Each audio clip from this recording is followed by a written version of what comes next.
Wagah Attari border হলো ভারত ও পাকিস্তানের মধ্যে একমাত্র কার্যকরী স্থল সীমান্ত, যা ভারতের পাঞ্জাবের আটারি এবং পাকিস্তানের ওয়াঘা গ্রামে অবস্থিত। এটি অমৃতসর শহর থেকে প্রায় 20 কিলোমিটার দূরে, পাকিস্তানের লাহোর থেকে 22 কিলোমিটার দূরে অবস্থিত। আগের পর্বে আপনাদের ঘুরিয়ে দেখিয়েছি দুর্গিয়ানা টেম্পল, প্রাচীন হনুমান মন্দির, শীতলা মাতার মন্দির, বেদ ভবন এবং ওয়ার মিউজিয়াম। তো এই পর্বে আমি চলে এসেছি ওয়াঘা বর্ডারে। প্রতিদিন ভারতীয় সময়ে বিকেল 4টের সময় ভারতীয় বিএসএফ এবং পাকিস্তানি রেঞ্জার্স বাহিনী সম্মিলিতভাবে পতাকা নামানোর অনুষ্ঠান পরিচালনা করে। আর এই সময় উভয় দেশের দর্শকরা দেশপ্রেমের স্লোগান, জাতীয় সঙ্গীত এবং উদ্দীপনামূলক গান গেয়ে অনুষ্ঠানটাকে আরও উদ্দীপ্ত করে তোলেন। তো প্রতিদিন শত শত পর্যটক এখানে আসেন। বিশেষত ভারতের স্বাধীনতা দিবস 15ই আগস্ট আর প্রজাতন্ত্র দিবস 26শে জানুয়ারি এখানে প্রচুর ভিড় হয়। এখানে 4টে থেকে শো শুরু হয়। যদি তাড়াতাড়ি আসতে পারেন, যদি 3টে বা 2টোর মধ্যে আসতে পারেন, 3টের সময় গেট খুলে দেয়, তো খুব সামনে গিয়ে বসতে পারবেন তাড়াতাড়ি। আর যদি ভিআইপি পাস থাকে তাহলে তো কোনো কথাই নেই।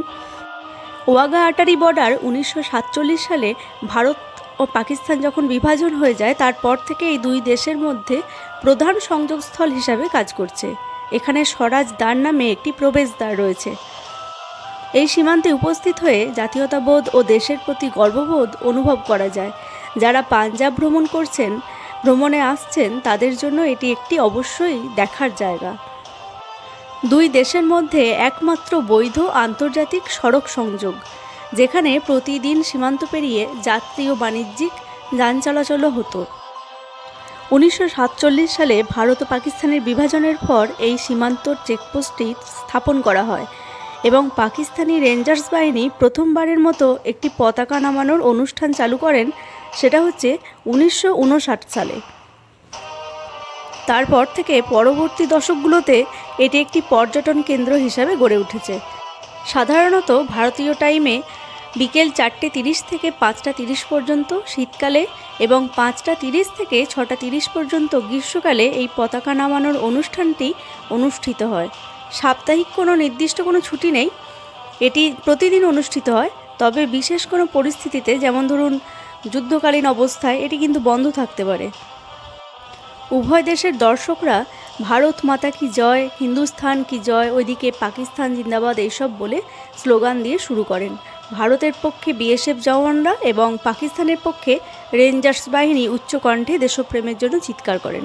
আমাদের ভারতের গ্যালারিটা শুধু দেখুন, পুরো ফুল।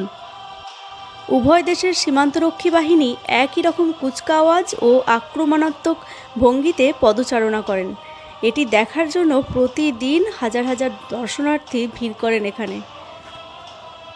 সূর্যাস্তের ঠিক আগে ভারত ও পাকিস্তানের পতাকা একই সময়ে ধীরে ধীরে নামানো হয়। একদম শেষ পর্যায়ে সীমান্তের গেট কিছুক্ষণের জন্য খোলা হয়, আবার দুই দেশের সেনারা পরস্পরকে করমর্দন করেন এবং তারপরে গেট বন্ধ করা হয়। ভারতীয় অংশে বড় স্বরাজ গেট ও সামার স্মৃতিস্থল আছে, যেখানে দর্শকরা বসে অনুষ্ঠান উপভোগ করতে পারেন। পতাকা নামানোর অনুষ্ঠানের আগে দেশাত্মবোধক গান, নাচ, ঢোলবাদন ও জাতীয় সঙ্গীত পরিবেশন করা হয়। চলুন, এবার অনেক বকবক করেছি, এবার বিটিং দ্য রিট্রিট সেরিমনির আপনারাও একটু উপভোগ করুন। একদম অনুষ্ঠানের শুরুতে দর্শকরাও ওই রোডের মধ্যে গিয়ে পতাকা হাতে নিয়ে কেউ দেশপ্রেমের গান করেন, কেউ আনন্দ উচ্ছ্বাস করেন। ওটা একদম প্রথমের দিকে।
এখন সবার হাতে জাতীয় পতাকা, মাথায় তেরঙ্গা টুপি।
এইভাবেই শেষ হলো অনুষ্ঠানটি। যখন অনুষ্ঠান শেষ হলো তখন বাজে 5:30। আর অনুষ্ঠান শেষে এই রোডের মধ্যে ছবিও তুলতে দেয়। তারপরে শুধু জনস্রোতটা দেখুন। ভিডিওটি কেমন লাগলো অবশ্যই জানাবেন। ভালো লাগলে লাইক, কমেন্ট, সাবস্ক্রাইব।